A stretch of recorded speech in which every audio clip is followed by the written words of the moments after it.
Once upon a time, there lived a kind princess in a beautiful palace at the edge of a vast forest. She was loved by her people because her heart was gentle and brave. One evening, while walking near the palace gardens, she heard a deep, painful roar coming from the forest. Instead of running away in fear, the princess followed the sound. Deep inside the forest, she found a young lion trapped under a fallen tree branch, wounded and unable to move. Though afraid, the princess remembered that courage is born from kindness. She called for help, treated the lion's wounds with her own hands, and stayed beside him through the night.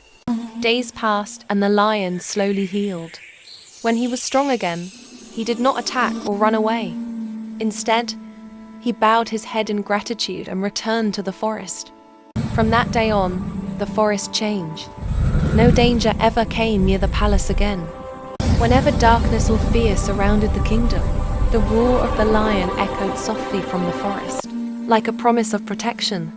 The princes learned that true strength is not in power or weapons, but in compassion.